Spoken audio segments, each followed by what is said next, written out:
Hello, welcome, Cabbage here. Let's have a look at Monster Strike, and then we'll do the first Legends pull of the Reiwa era.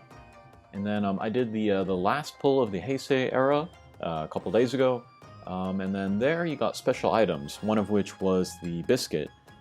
Today the special item is the bell, and yeah, we'll hope for Moses or mana, same as before. Okay, standard roll again.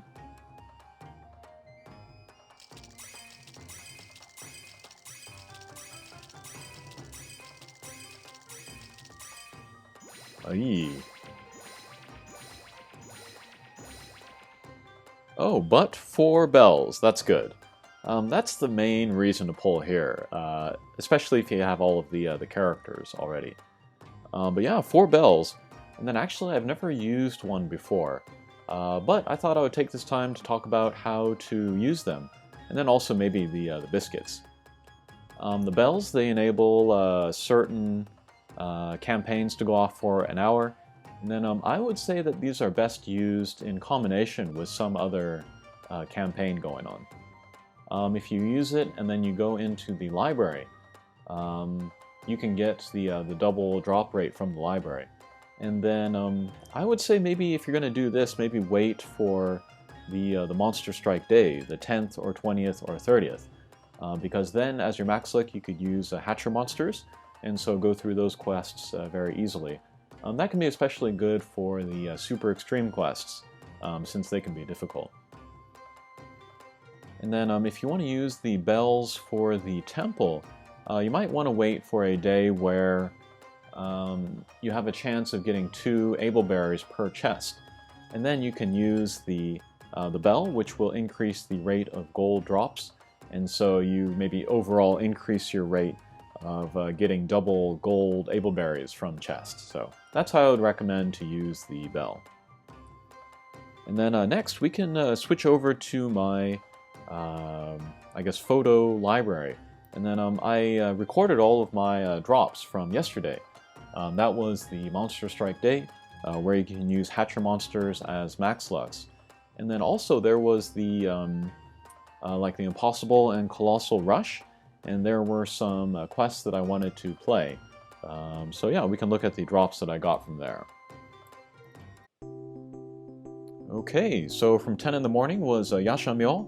I had him at 59 luck, I think. So let's go through here, let's see how we did.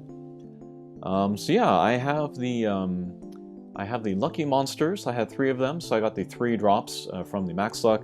And then I used the chests in order to get the 2 extra drops there at the bottom. And then I went to the monster spot and I got the extra chest from the no continue.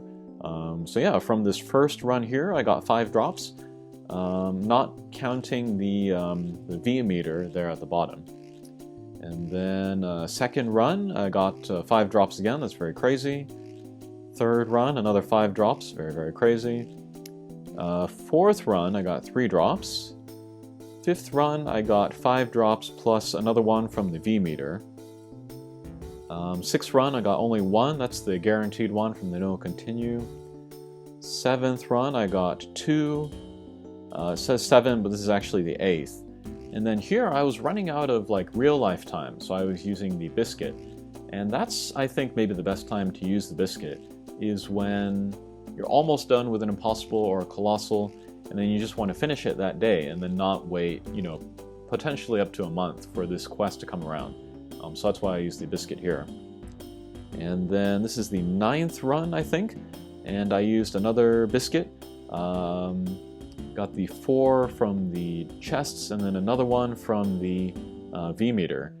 And then when I used the biscuits, like I was filling the V meter pretty much every run, just because you're getting so many drops. And then the final run, the 10th run, I only needed 2.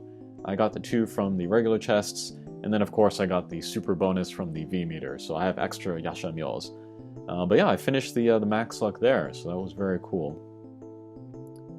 Immediately after that was Armageddon, and then I'm not in as much as rush to get Armageddon. I don't think he's as good as the other characters that I was working on. But first run, I got 2 drops. Second run, I got 3 drops plus the extra from the V-meter. Third run, I got 4 drops. Very cool. Fourth run, I got 2 drops. Fifth run, I got 3 drops plus 2 from the V-meter. But that's very cool. Yeah, I remember back in the old days when the drop rate for Impossibles was pretty low. Even playing with like 2 accounts, getting 5 drops in a run was amazing, like a miracle. But here, not so unusual, so that was very, very cool.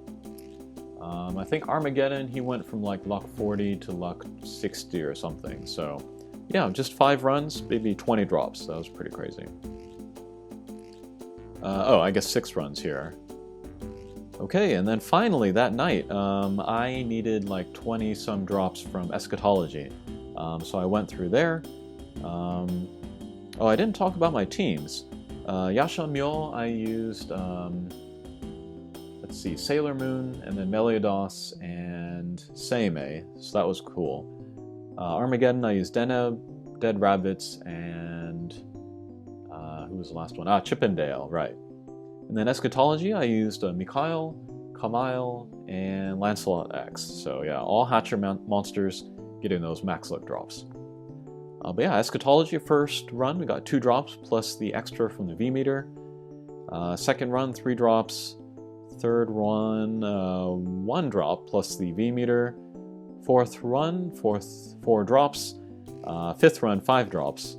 And that was the max luck there, so yeah, very, very cool. And I think that's it. Here this morning I was playing Kotobuki, and then I pulled Rita from the area Hatcher. That is the final free character that I can pull from area tickets. So yeah, that's kind of a big hurdle that I've gotten over, and that will make playing the game a little bit easier in some senses. Okay, but let's head back to the game. I'll talk a little bit more about Yasha Myo and Eschatology. Okay, here we are. At the risk of repeating myself when I do the max luck completions video, we can talk about the 2 max lucks that I made yesterday. First one of which is... where is he? There he is. Yasha Myo. He's pretty great. He's a Pierce with the no gravity barrier, no warp. It might look like his stats are a little bit low overall, but I was comparing him to other drop monsters with that Pierce, no gravity barrier, no warp, and they all have kind of lowish stats, so he's par for the course. But he has the full resistance to all elements, so that's pretty crazy. That makes him pretty tanky in like any element quest, and that's great because he's light, so he can go to any quest as well. Bump combo is the solid bullet, which I think is underrated. It's kind of sneakily powerful. Juliet has this as well, and yeah, that's pretty powerful. And then Strike Shot is also pretty strong. It's like a point and shoot, and then you'll do big damage on the first target you hit. But then like a Chain Lightning will come out and then hit like the next 2 or 3 guys, and they'll take damage as well. So yeah, good Strike Shot to do damage to a few different guys. And yeah, he's very versatile. There are no high-level quests outside of Kanon where you really need him. But just think about anywhere where you can use Kamui, and then you can use Yasha Myo in there as well, and yeah, he's really good. I look forward to using this guy. And then, looking at all of the Impossibles available now in the game, I would definitely say he's in the top 10, and there are a lot of Impossibles out now. But yeah, he's worth making. And then next up is Eschatology. And then I went for the standard artwork version. I do have the New Year's version from last year, but I like this one better, so that's why I made the max luck here. But she is pretty crazy. She's one of the best Colossals in the game. And then as far as any drop monsters, she's like top class as far as damage dealer. Best would be Setsuna, of course. And then there's the Golzetsu monsters. But Eschatology is also a very, very good damage source between her Strike Shot and her Bump combo. But very high stats all around, and then a very nice double null ability, the Flight Null Gravity Barrier. The bump combo is the satellite, and I think she was the first one to get that. But that's a nice damage source. It's not the easiest to use. Not like a lock-on one-way laser or like a homing or whatever. But the character that hits her, they will get the satellite around them, and then based on like what path you choose for that character, they can do good concentrated damage on whomever. And then the strike shot is very strong as well. It's like the old Raphael evolution strike shot, where all 4 of your party members shoot out a 4-way laser, and yeah, very good damage. It's like 1,000,000 damage per laser. So if you can get like 2 or 3 lasers into a boss or something, that's very good damage. 25 turns is pretty long for a strike shot these days. So actually, I'm going to use a hero scroll on her. If you know me, you know I like to use hero scrolls on my Colossal Max Lux, so let's go ahead and do that. So there she is. Let's give that to her. Very cool.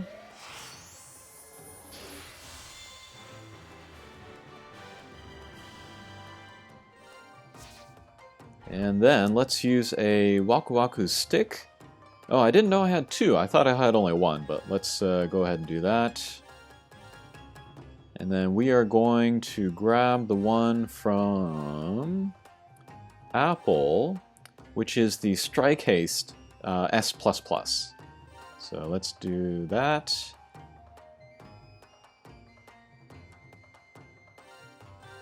Put that on you. So, yes. Okay, so now just 20 turns in order to get that super duper strike shot out. And that's pretty important for her because it's a 25 turn strike shot. It actually doesn't line up with her positioning. You know, as a Max Lux, she wants to be in the first position. And if it's not divisible by 4, her strike shot count, that'll be an extra round for that strike shot to come out. So by lowering it by 5, I can actually speed it up by 2 rounds, so that'll make it much more available. So yeah, very excited about this. Okay, and then finally, I'll talk about, I guess, my favorite characters to use these days. And it's kind of all concentrated in one null ability. That's Null Block. So very recently I pulled Lewis Carroll. I've been using her a lot. She's a lot of fun. She's like a mini Alice. And then I still don't have Alice. And I didn't get Alice until very late in the global version. So she's always been kind of a white whale for me. But Lewis is a very nice, not a consolation prize, but like a different version. Otherwise, Miroku, I haven't used her lately, but she was so good for me for so long.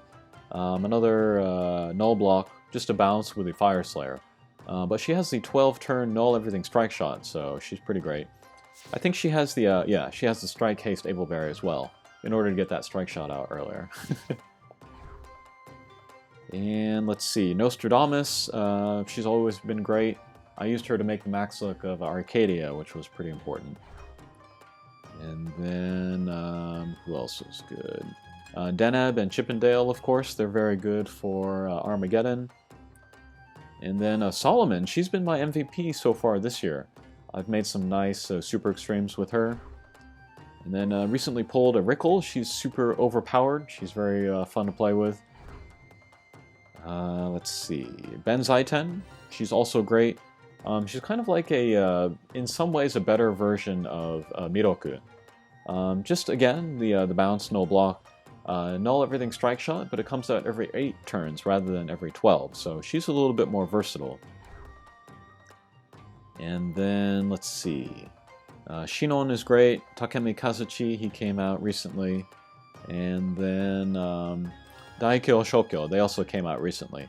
Haven't used them a lot lately, but triple null ability, and they're Pierce, so I think they can be pretty versatile.